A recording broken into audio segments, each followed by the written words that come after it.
et en ce moment même, à Nairobi, un sommet international qui commémore les 25 ans de la Conférence mondiale du Caire sur la population et le développement vient de démarrer. 179 États reconnaissaient que la santé en matière de procréation, d'autonomisation des femmes et l'égalité des sexes constituaient la voie du développement durable et s'engageaient ainsi dans un programme d'action.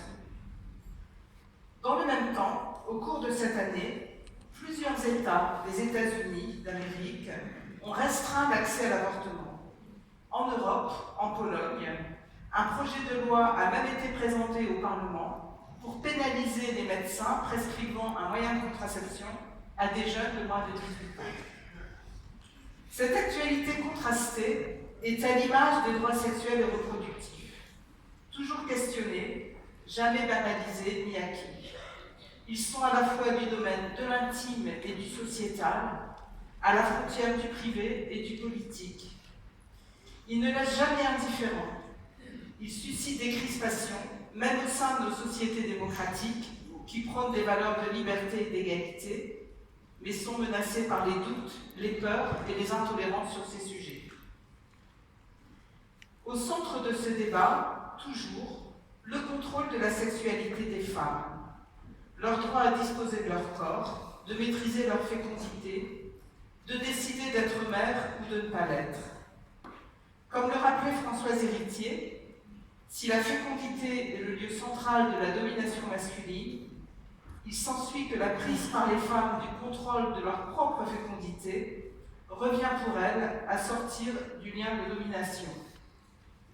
Là est le levier d'un changement majeur pour l'humanité tout entière. Longtemps, la sexualité fut cantonnée à un rôle procréatif. L'idée qu'elle puisse être associée à des droits est très récente. Différents combats autour du droit à l'avortement, à la contraception, autour de la dépénalisation de l'homosexualité, ont contribué à faire évoluer les esprits et à faire émerger cette notion de droit sexuel et reproductif. Selon la définition de l'Organisation mondiale de la santé, ces droits se regroupent en 3 axes. Le droit à la liberté d'abord, liberté de disposer de son corps, de vivre sa vie sexuelle sans contrainte ni violence, de choisir son ou sa conjointe ou partenaire, de choisir si on veut des enfants, combien et à quel rythme. Ce qui implique en premier lieu la possibilité d'être bien informé sur ses droits, d'avoir les connaissances nécessaires pour faire ses propres choix. Le droit à la santé sexuelle, lutte contre l'infertilité, droit à la santé maternelle et infantile. Et puis le droit à l'épanouissement et au bien-être. Pouvoir vivre sa vie sexuelle sans discrimination, fondée sur le genre ou l'orientation sexuelle, sans violence sexiste ou sexuelle. Ces droits ont d'abord été et sont toujours une histoire de lutte pour l'égalité entre les femmes et les hommes, de lutte pour l'émancipation de nos corps. Le corps des femmes, mais pas seulement. C'est aussi le combat des personnes lesbiennes, gays, bisexuelles, trans, queer et intersexes, dites LGBTQI. Par exemple, le droit des personnes intersexes, très souvent encore opéré à la naissance pour leur assigner un sexe d'office ou victimes de stérilisation forcée. Sans ces droits, sans la contraception, le droit à l'avortement, comment les femmes auraient-elles pu prendre leur place dans la vie socio-économique du pays, même si des progrès considérables restent encore à faire, ou encore faire des études longues? Les droits sexuels et reproductifs sont la condition indispensable à la réalisation de l'égalité. Ils sont des droits fondamentaux à part entière. Chacune et chacun est ou sera concerné par ces droits à un moment de sa vie. Chacune et chacun a à gagner à vivre dans une société dans laquelle ces droits sont garantis. Il appartient à l'État de les garantir et de les mettre en œuvre, mais ils doivent être l'affaire de toutes et de tous, et les organisations de la société civile doivent s'emparer de ces sujets. Il était essentiel que le Conseil économique et social environnemental le réaffirme en y consacrant une étude, à l'heure où ces droits font l'objet de remises en cause croissantes en Europe, comme nous allons le voir. Notre étude a permis de dresser un panorama européen en se focalisant sur 3 thématiques: le droit à l'avortement, l'accès à la contraception et l'éducation à la sexualité. Il en ressort un paysage fragmenté et très contrasté. Certes, les droits sexuels et reproductifs sont reconnus dans plusieurs textes internationaux. Certes, ils sont une condition de l'égalité entre les femmes et les hommes, qui fait partie des valeurs revendiquées et portées par l'Union européenne, et pourtant, il reste de la compétence des États membres en application du principe de subsidiarité. Leurs conditions de mise en œuvre varient très fortement d'un pays à l'autre en fonction des choix politiques. De plus, l'Europe est soumise à des vents contraires. L'année 2019 a connu des progrès spectaculaires. Depuis le 1er janvier, suite à un référendum qui a fortement mobilisé la société civile, l'avortement est légal en République d'Irlande. Et depuis le 21 octobre, il l'est aussi en Irlande du Nord. Dans le même temps, des tentatives pour faire reculer ces droits ont eu lieu dans plusieurs pays européens, parfois avec succès. En Pologne, en Hongrie, en Roumanie, en Espagne ou encore au Portugal, demain ailleurs, avec une inquiétante et inlassable régularité, des propositions de loi sont présentées, des référendums organisés pour tenter de faire reculer les droits à l'avortement, à la contraception, à l'éducation à la sexualité ou les droits des personnes LGBTQI. Derrière ces tentatives, il y a l'émergence de mouvements anti-choix structurés et organisés à l'échelle européenne que le Forum parlementaire européen pour les droits sexuels et reproductifs a analysé dans une publication récente.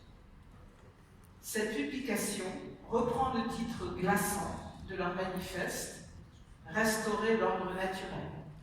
Tout est dit.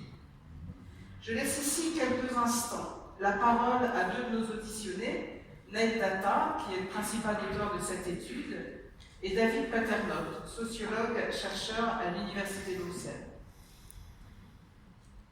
Les organisations anti-choix au niveau européen sont bien organisées. Un de leurs réseaux est intitulé Agenda Europe.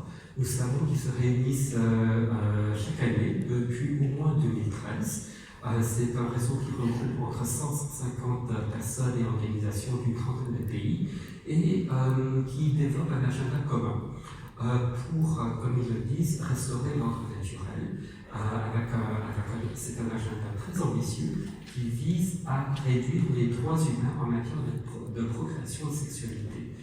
C'est un agenda très extrémiste qui aborde les questions, nous savions, d'IVG, aussi contre le mariage pour tous, mais ils vont même jusqu'à vouloir interdire l'accès à la contraception, voire même abroger les lois qui autorisent le divorce.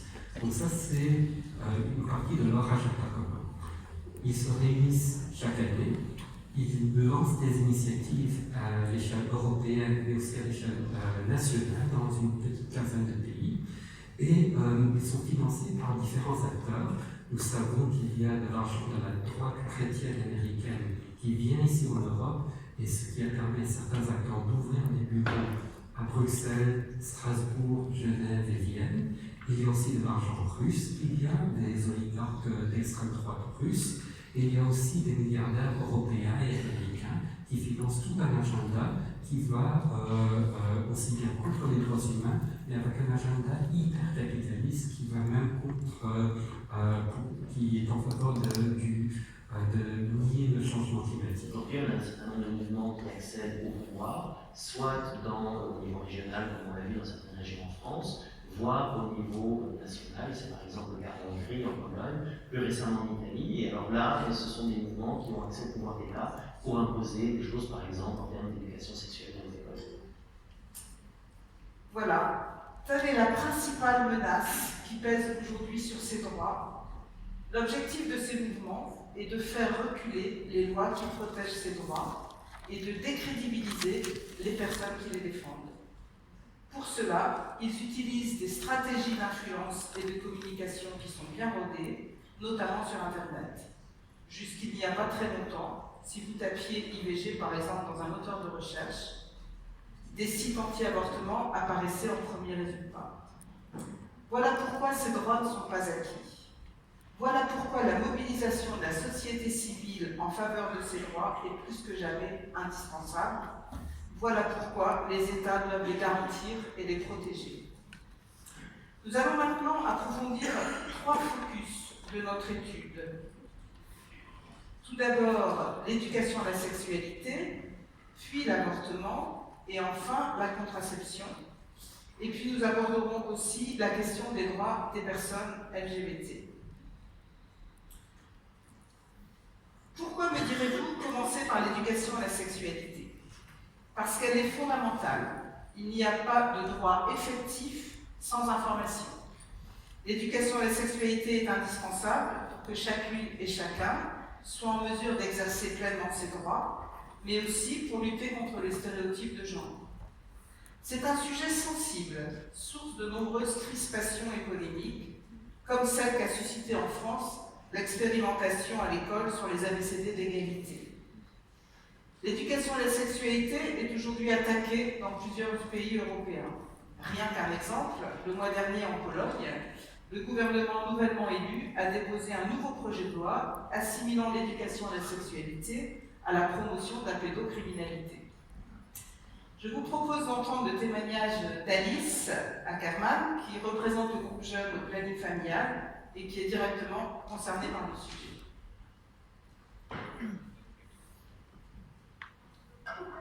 Est-ce que ça marche? Merci beaucoup Véronique Tellier pour m'avoir invité pour témoigner. À l'âge de 15 ans, je me suis engagée dans mon lycée et dans mon collège pour commencer à faire de l'animation d'éducation à la sexualité. Pourquoi? Parce que quotidiennement, j'avais des amis qui venaient vers moi, des camarades de classe, et qui me posaient des questions, qui témoignaient de ce qu'elles et ils vivaient quotidiennement. Un manque de connaissances sur les protections, sur comment utiliser un préservatif, sur la contraception, mais aussi surtout un manque de connaissances sur leur corps et un manque de connaissances sur ce qu'était le consentement et comment on l'exprime et comment on l'interprète. Et cette situation-là, elle m'a vraiment saisie et j'ai voulu me mobiliser par rapport à ça, parce que je ne comprenais pas qu'à ce moment-là, en 2016, en 2015, des personnes de mon âge ne savaient pas ce que c'était le consentement, ne savaient pas utiliser un préservatif, ne savaient pas où aller s'ils avaient été victimes de violences. Et du coup, j'ai commencé à faire de l'animation scolaire et j'en fais encore aujourd'hui. Pour moi, l'éducation à la sexualité, c'est un moyen majeur, un levier fondamental pour que chacun et chacune puisse faire ses propres choix, connaisse ses droits et du coup, créer une société où chacun et chacune puisse faire librement ses choix dans un monde sans violence et sans discrimination. L'éducation à la sexualité, c'est déjà un moyen pour connaître son corps, savoir le nommer. Systématiquement, quand je suis en animation scolaire et que je demande à des pères, donc à des personnes de mon âge, comment s'appelle le sexe de la femme, personne n'est capable de me le nommer. On me dit vagin, on me dit utérus, mais on ne me dit pas vulve, par exemple. Alors que quand je demande c'est quoi le nom du sexe de l'homme, systématiquement on répond. Qu'est-ce que ça veut dire? Ça veut dire que dans même le rapport qu'on a au corps, il y a une égalité fondamentale entre les hommes et les femmes. C'est-à-dire qu'une femme n'arrive pas à nommer son corps, alors qu'elle pourra nommer le corps de l'homme, elle pourra nommer son sexe, elle pourra nommer chaque membre de son corps. Si on n'arrive pas à nommer ses propres parties, ses différentes membres de son corps, on ne peut pas se l'approprier, on ne peut pas mettre des limites à son corps. À chaque fois que j'aborde cette question-là, il m'arrive aussi de dessiner donc, comment ça fonctionne, les différents organes, le vagin, l'utérus, etc.